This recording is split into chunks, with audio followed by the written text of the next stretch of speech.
Ya, selamat pagi Bapak Ibu. Di sini kami dari program promosi kesehatan ada kegiatan yang namanya Pos Ayu atau Podcast Sehat Puskesmas Baru. Nah, kegiatan ini merupakan kegiatan kunjungan dalam gedung yang dilakukan 1 bulan sekali dengan sasaran Bapak Ibu pasien ataupun pengunjung yang sedang menunggu antrian poli. Jadi sambil menunggu kita bisa sharing-sharing di sini dengan topik yang berbeda setiap bulannya. Pada bulan ini, pada pagi hari ini tema kita yaitu Bermas untuk hidup yang lebih sehat. Nah, perkenalkan dulu, saya di sini selaku koordinator pelayanan promosi kesehatan dengan narasumber kita pada pagi hari ini yaitu Dr. Fafirani, yaitu dokter intensif yang sedang bertugas di Puskesmas Baru. Terima kasih Deka, saya Dr. Fafi. Di sini saya sebagai dokter umum atau dokter internship yang lagi tugas di Puskesmas Baru. Ya, jadi kita langsung saja membahas tentang apa itu Bermas. Oke, sebelumnya kalau dilihat, nggak ada ya Mbak? Nggak ada. Bermas itu adalah gerakan hidup masyarakat hidup sehat. Mungkin ibu-ibu masih belum tahu gerakan masyarakat hidup sehat itu apa.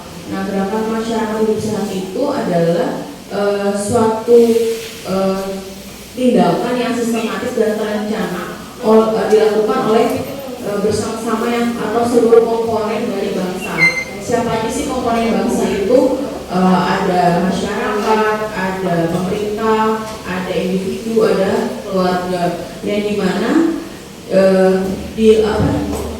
seluruh komponen ini dengan kesadaran, kemauan dan kemampuan untuk berperilaku hidup sehat dan meningkatkan kualitas hidup seperti itu.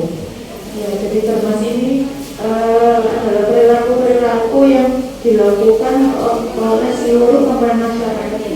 Ya, yang dimana nanti tujuannya itu sebagai budaya ya, budaya di masyarakat kita ini untuk berperilaku hidup sehat.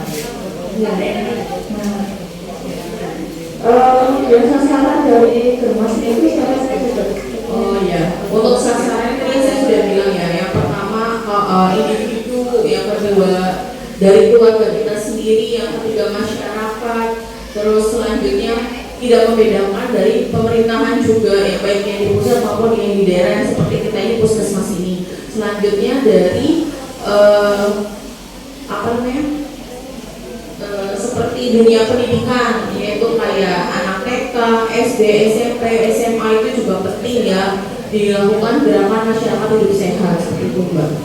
Ya, jadi kegiatan Bermas ini sebenarnya sudah mencakup kegiatan puskesmas yang ada di masyarakat itu, termasuk yang di masyarakat, ada posyandu, itu juga termasuk, kemudian di sekolah-sekolah, termasuk penyuluhan tenaga kesehatan itu juga masuk Bermas. Nah, dari pemakaian Bermas tadi sebenarnya apa sih keuntungan kita melaksanakan kegiatan Bermas ini? Yang pasti keuntungannya banyak ya Mbak. Yang pertama pasti dengan kualitas hidup itu adalah memperpanjang umur kita juga. Terus kemudian produktivitasnya kita juga banyak. Selanjutnya itu sebagai karena kita hidup sehat pasti lingkungan kita bersih. Selanjutnya juga kita akan menghemat beban biaya kesehatan. Bisa digarisbawahi itu juga beban biaya kesehatan itu bukan yang serta-merta kok saya jadi beban hidup ya, bukan. Tapi kita harus dengan cara hidup sehat ini kita akan mengurangi beban biaya hidup sehat hidup sehat ini ya, beban kesehatan. Jadi gimana kalau misalkan kita hidup sehat, pasti kan kita akan mengecek kesehatan itu berkala 3 sampai 6 bulan, bukannya tiap bulan atau tiap minggu kita sakit, kita pasti kan beban. Pertama kalau kita nggak punya jaminan kesehatan seperti BPJS, pasti kan juga beban dari kita juga, kita harus mengeluarkan uang karena kita sakit gitu. Jadi dengan melakukan pola hidup sehat atau gerakan masyarakat hidup sehat itu akan mengurangi beban biaya kesehatan itu sendiri.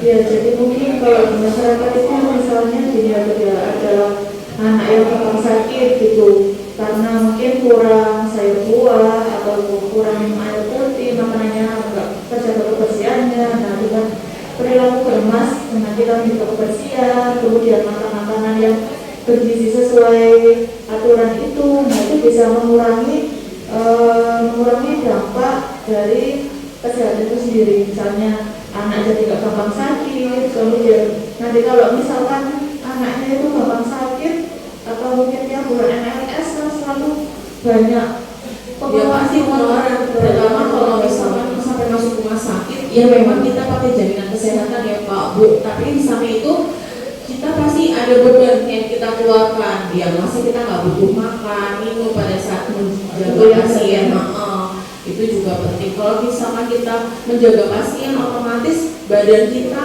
atau sistem kekebalan tubuh kita akan menurun. Kenapa? Pasti kurang tidur, makannya juga berantakan, kita tidur juga tidak nyaman, seperti itu Mbak. Iya, itu capek juga ya, meskipun capek.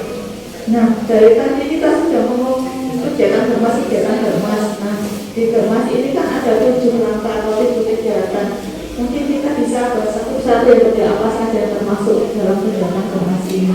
Oke, jadi dalam germas ini kan ada, kalau dari pemerintah itu ada 7 langkah. Yang pertama kita akan melakukan aktivitas fisik. Nah, aktivitas fisik ini kita langsung bahas saja ya Mbak.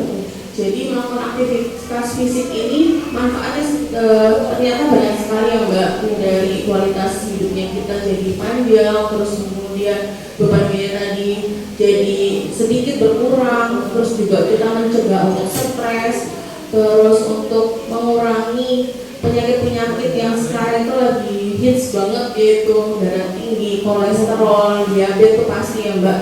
Nah itu juga bisa mengurangi penyakit-penyakit seperti itu.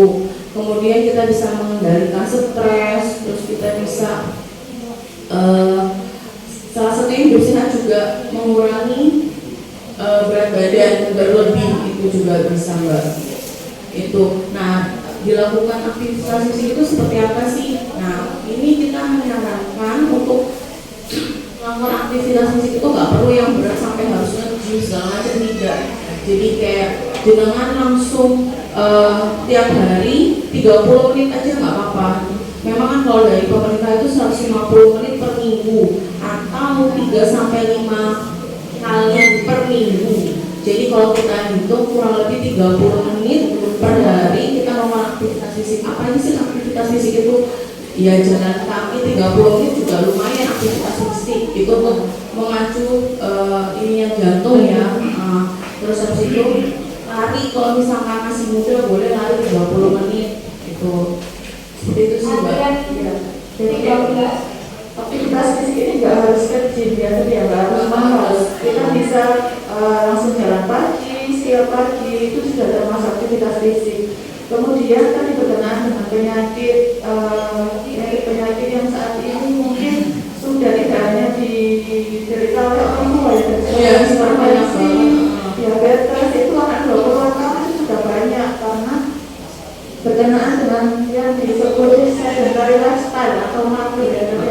Jadi harus meskipun masih muda, masih anak, harus dibiasakan untuk beraktivitas fisik.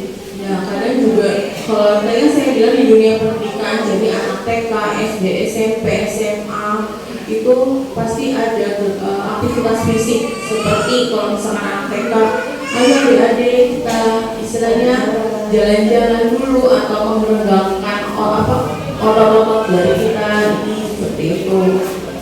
Terus kalau misalkan di dunia pekerjaan, biasanya di pekerjaan itu 6 jam atau 5 jam ya saya lupa. Kalau kita lagi bekerja di tengah-tengah itu kita melakukan aktivitas fisik seperti meregangkan otot, itu juga penting. Terus selanjutnya kita tadi poin kedua adalah makan makanan buah dan sayur. Ternyata buah dan sayur itu penting. Nah pentingnya apa? Pertama makannya dia bisa meningkatkan daya ingat. Kemudian dia sebagai zat antioksidan dalam sayur dan buah. Selanjutnya membantu melindungi sel-sel otak dan menurunkan resiko yang biasanya orang sulit BAB bisa jadi, dan buah dan sayur juga bisa menurunkan obesitas. Itu. kalau dibilang sasarannya siapa? Ya semuanya itu memang harus makan buah dan sayur.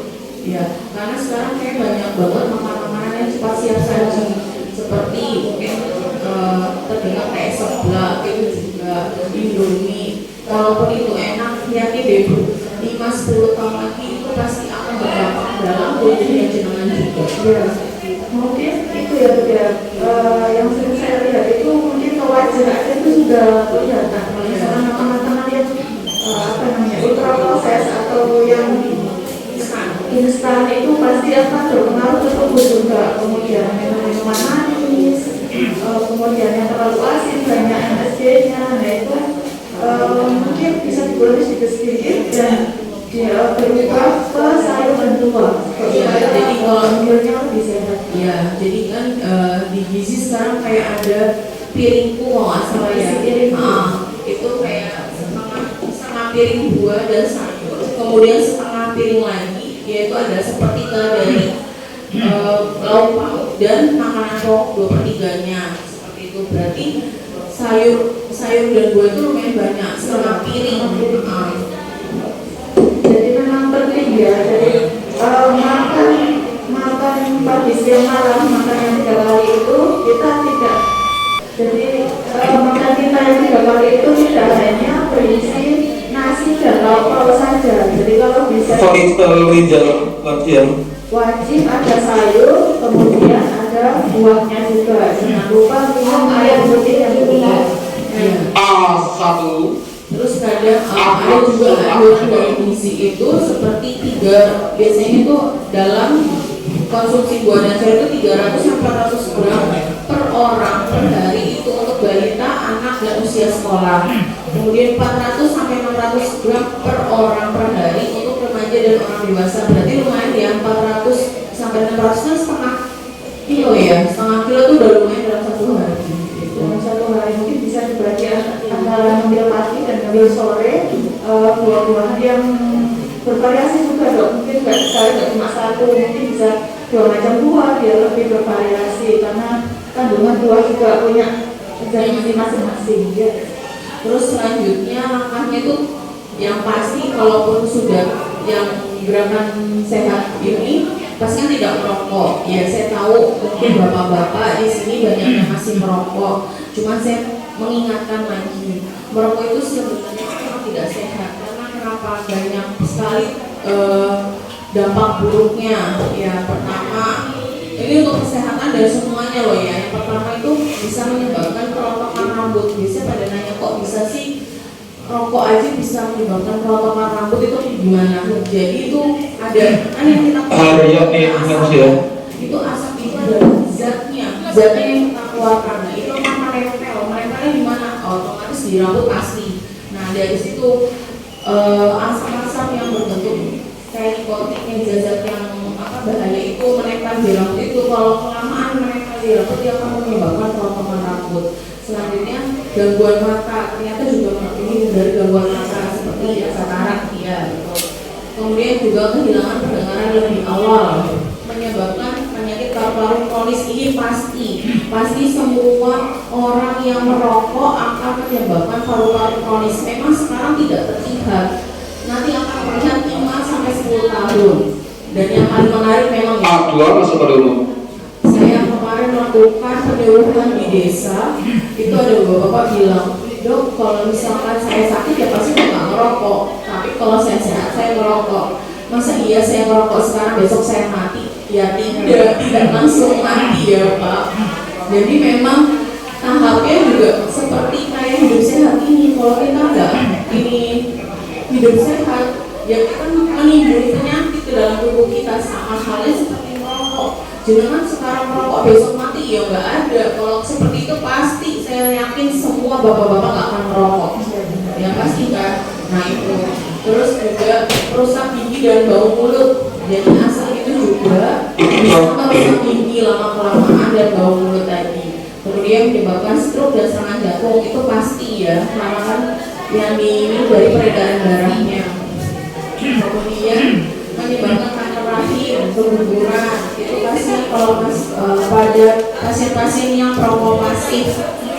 ternyata perokok pasif itu lebih bahaya daripada perokok aktif ya Mbak ya, karena pertama kalau Yo. daripada yang perempuan dia akan terjadi kanker rahim itu pasti, keguguran kemandulan juga bisa pada saat ibu atau istrinya lagi hamil juga bisa menyebabkan keguguran seperti itu. Ya, jadi kalau memang masalah merokok itu sebenarnya kompleks ya, dari dulu sampai sekarang memang masih jadi masalah.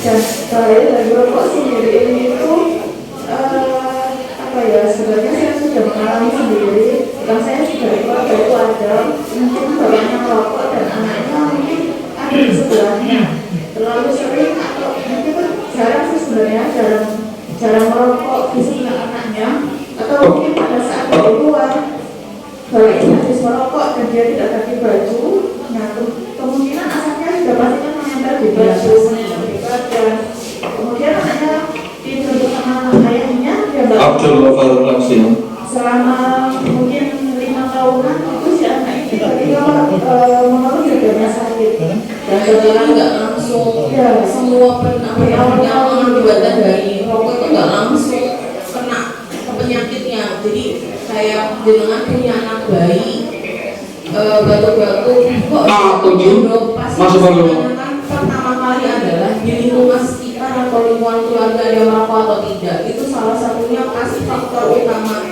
Karena saya juga melakukan penelitian pada bayi ISPA itu hampir 90% itu karena perilaku, yaitu dengan merokok tadi yang di sekitarnya Mbak. Jadi kan kasihan ya, umur 3 bulan ternyata di sekitarnya itu merokok, akhirnya dia menimbun asap-asap rokok yang bahaya itu Mbak. Lama-lama nanti yang kena paru-paru bukan ayahnya, anaknya juga kena seperti itu. Ya, jadi kasihan masih kecil sudah harus menimbun racun di dalam tubuhnya, menumpuk sampai nanti mungkin nggak nunggu sampai dewasa, mungkin nanti 10 tahun, 15 tahun ya sudah terasa bahwa dadanya sakit, kemudian di hasil ronsennya dia paru-parunya bermasalah. Nah itu juga salah satunya, atau kemungkinan besar itu karena asap rokok dari orang-orang di sekitarnya. Ya betul. Terus selanjutnya yang Mbak lawannya itu tidak berkonsumsi alkohol. Ini sudah terdengar tidak mengkonsumsi alkohol, ya dimana alkohol itu kan bahaya pada tubuh, ya dimana dia memiliki banyak efek sama serupa seperti merokok tadi. Jadi dampak negatif dari alkohol itu banyak ya, yang A8 masuk ke dalam. salah satunya dia menyebabkan kerusakan saraf pasti, terus menyebabkan gangguan jantung, itu sama halnya dengan tadi yang merokok tadi ya. Kemudian mengganggu sistem metabolisme tubuh, A8 masuk ke dalam. menurunkan kecerdasan, itu sama seperti merokok, karena itu ada zat-zat yang dimana dia akhirnya apa ya, hipnotis atau masuk A8 sama masukin masuk ke dalam. karena merokok itu ada efek kayak fly sama dengan si alkohol ini. Nah terus menyebabkan tekanan darah tinggi dan menurunkan usia seseorang. Memang minum alkoholnya sekarang ya nggak mungkin matinya besok atau meninggalnya besok, itu nggak mungkin. Itu karena dia pun dulu gitu. Kebanyakan pasien saya temui itu pasien-pasien masih muda yang dimana A9 masuk ke dalam. yang dimana saya akan nanya sehari-harinya ini suka minum alkohol atau tidak. Pasti jawabannya iya, tapi nggak tiap hari dok. Ya memang tidak tiap hari, tapi kalau misalkan itu terus menerus dengan minum, terus itu akan menimbun di tubuh kita, ya kan terjadi kerusakan ke semuanya. Yang pertama pasti kerusakan di otak, di saraf tadi, terus kedua kerusakan di fungsi-fungsi kayak ginjal, hati, itu pasti, jantung juga pasti. Nah terus juga bisa menyebabkan kenaikan berat badan. Kok bisa yang menyebabkan kenaikan berat badan? Ya karena yang dia dapat itu cuma kayak lemak jahatnya gitu. Jadi dalam tubuhnya itu ya gemuknya itu bukan gemuk yang sehat seperti itu Mbak. Terus selanjutnya ini ada melakukan cek kesehatan berkala. Nah di sini tuh ternyata manfaatnya kita dapat memudahkan untuk mendeteksi penyakit atau masalah kesehatan lebih dini. Nah pada itu saya tadi juga bilang ya, germas ini bisa menurunkan beban biaya kesehatan yang dimana kalau misalkan jenengan melakukan gerakan masyarakat hidup sehat ini, jenengan nggak gampang sakit kayak seminggu sekali kesini. Saya bukan bosan yang lihatnya jenengan kesini tuh, tidak. Saya malah senang kalau misalkan semuanya itu sehat, ya masyarakat tuh sehat, saya senang banget. Nah, kenapa dilakukan cek berkala tadi? Untuk mengetahui penyakit-penyakit. Nah, kan kalau berkala itu kan 3-6 bulan saja. Sedangkan kalau misalkan tadi kita nggak melakukan gerakan masyarakat hidup sehat, ya pasti per bulan ke sini. Kita juga kan ya, walaupun dengan pakai BPJS atau jaminan kesehatan, ya jenengan kesini kan pasti menggunakan pertama pasti bensin itu kan juga berutang ya, banyak seperti itu. Nah, kemudian ini mungkin saya juga ada desa yang 1 bulan sekali, ada yang 3 bulan sekali, itu ada yang namanya pos bimbel atau pos yang lansia untuk usia produktif dan lansia bisa cek kesehatan di masuk ke umum. jadi Bapak Ibu bisa mencari info biasanya barangkali ada kegiatan seperti itu atau lansia, nah itu wajib dimanfaatkan itu untuk mengetahui berapa sih tes info, kok saya sering pusing ya gitu, terus kemudian indikatornya berapa, terus tinggi badan juga, itu juga mungkin bisa konsultasi kesehatan juga. Nanti kalau ada penyakit misalnya kayak demam atau batuk-batuk bisa langsung dapat obat juga di pos pintu atau pos ambulans ya itu tadi. Ya, jadi cek berkala cek kesehatan berkala itu nggak serta-merta harus ke rumah sakit atau ke puskesmas. Jenengan bisa juga datang ke pelayanan posyandu atau pos pintu yang dimana ada di sana ada petugas kesehatannya juga ya. Jadi biasanya cek berkala itu mengukur berat badan, tinggi badan, tensi, dan kalau misalkan nanti memang jenengan punya kayak riwayat kolesterol, biasanya dicek juga kolesterolnya atau gula darahnya juga bisa, atau asam uratnya juga bisa, seperti itu enggak. Selanjutnya langkahnya itu menjaga kebersihan lingkungan. Nah, di sini itu menjaga kebersihan lingkungan ini dalam skala kecil ya, jadi tinggal di sekitar rumah saja, seperti bisa dengan melakukan kayak pengolahan sampah, membersihkan kamar mandi seperti itu. Nah, sekarang lagi banyak ngetren apa ya? Ngetren kali ya dengan DBD. Tadi musimnya boleh kalau kita bilang tadi musimnya cuma berdarah. Jadi dengan melakukan kebersihan lingkungan itu juga bisa mengurangi si nyamuk-nyamuk atau jentik itu hingga di tempat yang kayak genangan air. Jadi saya minta tolong sekali Bapak Ibu, di Sidayu ini sudah banyak sekali yang saya temukan pasien-pasien dengan demam berdarah. Ya, jadi tolong sekali jenengan lebih care, lebih waspada ya, lebih sadar. Karena kan tadi juga dibilang ya, kesadaran, kemampuan dan lebih sadar akan kebersihan lingkungan sekitar. Jadi saya minta tolong untuk pengelolaan sampahnya kalau bisa dibuang tiap hari atau dalam keadaan ditutup, terus membersihkan kamar mandi, terus mengubur barang-barang bekas juga. Karena cuaca juga nggak bisa diprediksi, jadi sekarang kalau musim hujan itu juga harus sering melihat, mungkin di sekitar rumahnya ada tong sampah, kemudian ada barang-barang bekas, kaleng bekas yang bisa menjadi kemungkinan sarang nyamuk. Nah, itu mungkin bisa dicek setiap hari agar jangan sampai ada jentik nyamuk yang berkembang di situ. Ya, karena nyamuk Aedes aegypti penyebab DBD itu sukanya di tempat-tempat yang bersih. Jadi mungkin ada vas bunga atau mungkin yang punya peliharaan, ada tempat minumnya peliharaan, itu juga dicek secara rutin agar jangan sampai ada jentik-jentik yang berkembang di situ. Betul. Jadi yang benar-benar kita garis bawahi, karena ini lagi minggu-minggunya kali ya, atau bulan-bulannya banyak pasien yang datang atau yang lagi dirawat inap dengan DBD atau demam berdarah. Saya ingatkan lagi, tolong sekali untuk kebersihan lingkungan lingkungan di rumahnya jenengan sendiri aja, nggak usah mikirin rumahnya tetangga segala macam, tidak, tapi dari rumahnya jenengan dulu. Kalau rumah jenengan kebersihan lingkungannya dijaga, insya Allah jenengan nggak akan tertular juga ya. Terus selanjutnya terakhir langkahnya itu menggunakan jamban. Kenapa ini juga sebagian langkah dari gerakan masyarakat? Ternyata menggunakan jamban ini sanitasi lingkungan yang menjadi bagian penting dari gerakan masyarakat hidup sehat. Salah satunya menggunakan jamban sebagai Satu, Zahratul Afifah masuk oleh itu memang penting banget untuk menggunakan jamban yang benar. Jadi manfaatnya apa? Banyak sekali, kayak lingkungannya bersih, sehat, dan tidak berbau, tidak mencemari air yang ada sekitarnya, tidak mengundang datangnya lalat, serangga. Ini juga salah satu si DBD mungkin ya, itu di sana yang dapat menjadi peluang penyakit seperti diare, tipes, cacing, infeksi saluran pencernaan, kulit dan keracunan seperti itu. Nah, ya berkenaan dengan menggunakan jamban sehat ini sebenarnya Abdul Ghafur. Yang nomor 1.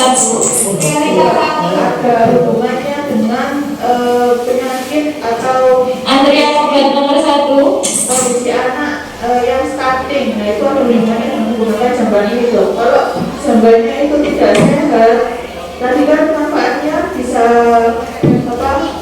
Menggunakan Miftahul Khuluq masuk oleh kayak diare, cacing itu. Ya, kemudian airnya juga tidak bersih karena tercemar. Nah, itu juga bisa misalnya salah satu faktor yang bisa menyebabkan stunting juga. Jadi stunting itu kan tidak mungkin sekarang dia tidak makan dia juga stunting kan nggak seperti itu ya, jadi ya ada periodenya atau kita bisa tarik ke belakang apa saja yang ada di rumahnya, kemudian air di rumahnya seperti apa, jambannya seperti apa, kemudian septic tank pembuangan kotorannya juga seperti apa. Itu juga perlu diperhatikan kondisi-kondisinya. Jamban sehat itu memang sangat penting sekali karena kita juga bisa mencegah berbagai penyakit yang ditularkan dari feses manusia, seperti diare, tifoid, itu juga karena penyakit-penyakit yang karena tidak menjaga kebersihan. Antrian obat nomor 2. Tidak sehat juga. Jadi memang kita garis bawahi aja untuk gerakan masyarakat hidup sehat itu sebenarnya bukan karena baru-baru ini aja, tidak, tapi sudah dari dulu sudah ada. Jadi ya itu ya tadi langkah-langkahnya itu pertama itu aktivitas fisik itu harus ya Bu 30 menit aja saya bilang. Kalau 30 menit dalam satu hari itu ya bisa dibagi ya 15 menit pagi atau Sabaul Rasyid kalau masuk oleh itu melakukan aktivitas fisik yang sederhana aja. Terus yang kedua makanan buah dan sayur yang lebih banyak lagi. Tadi kan kalau orang dewasa setengah kilo, Riyamah Sukarjo masuk oleh nah setengah kilo itu nggak usah langsung, bisa kok dibagi 3, setengah kilo dibagi 3 bisa. Terus yang ketiga itu tadi masalah merokok, tolong untuk bapak-bapak, mas-mas, yang mungkin kalau ada kakek-kakek, minta tolong untuk merokoknya dikurangi, sangat minta tolong ya. Memang tidak sekarang jenengan itu habis merokok langsung besoknya meninggal, tidak, iya. Itu pasti untuk menimbun itu butuh waktu lama, menimbun penyakit 5 Zahratul Afifah terasa ya. Terus yang apalagi kalau ada pasien dia sudah punya riwayat darah tinggi, dia merokok, dia ngopi, wah sudah tidak hidup sehat lagi ya. Terus yang keempat tidak minuman beralkohol, itu juga salah satunya. Terus yang kelima tadi yang masalah kesehatan berkala. Kalau jenengan memang dirasa sehat, cek berkala ya, ibu bapak 3-6 bulan sekali, 3 atau 6 bulan sekali itu bisa ke puskesmas atau ke rumah sakit. Kalau rumah sakit kan lumayan mahal ya, mungkin bisa yang terdekat aja posyandu atau posyandu yang ada di desa-desanya, itu bisa dicek berkala ya, minimal kayak berat badan, tinggi badan, tingkat perut, terus sama tensi itu. Kalau misalkan punya penyakit penyerta seperti kolesterol, asam urat, gula darah, silakan dicek tiap 3 atau 6 bulan sekali. Terus selanjutnya tadi kebersihan lingkungan itu juga poin yang pertama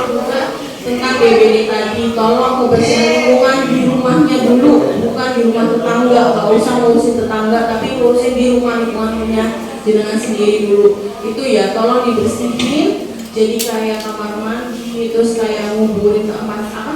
Kayak menutup tempat sampah, membuang tempat sampah, halaman ya, jangan sampai ada yang air yang terbenam. Ya, yang terakhir poinnya tadi adalah yang Abdul Ghalib. itu Mbak. Abdul Ghalib masuk beliau. Kegiatan bermas ini adalah kegiatan mungkin kegiatan kita setiap hari atau dia menjaga kebersihan, dia memakai orang tua dan bukan merupakan hal baru. Jadi sebenarnya sudah kita lakukan setiap hari hingga kita Ibu Rupiah Mancia. kegiatan bermas itu tadi. Betul, karena dari kesadaran kemampuan pasti harus ada kemauan, itu yang paling penting, dan konsisten tadi ya Mbak. Mungkin dari Bapak Ibu yang sedang menunggu ada pertanyaan untuk kegiatan atau podcast kita kali ini, monggo mumpung ada saya bisa ditanyakan. Kalau misalkan mampu boleh poli umum ada dokter umumnya, kalau misalkan tidak ketemu ditanyakan lagi monggo boleh. Ya boleh. Kalau misalkan sekarang belum ada pertanyaan, bisa nanti bisa konsultasi saja ke dokter yang ada di Poli, boleh. Enggak hanya soal penyakitnya, atau ya mungkin tentang kebersihan lingkungan juga bisa. Ya mungkin itu aja yang bisa saya sampaikan. Semoga itu bermanfaat untuk bapak-bapak, ibu-ibu, mas-mas atau mbak-mbak yang sedang menunggu ataupun yang sedang merasakan penyakitnya, misalnya lagi berobat, ya semoga itu bermanfaat ya. Baik, terima kasih kepada Pak Ulang siap. sudah menjadi narasumber kita pada pagi hari ini. Semoga share yang kita berikan pada pagi hari ini bisa bermanfaat, bisa diterima oleh Bapak Ibu dan bisa dilakukan setiap hari dan menjadi kebiasaan agar terbiasa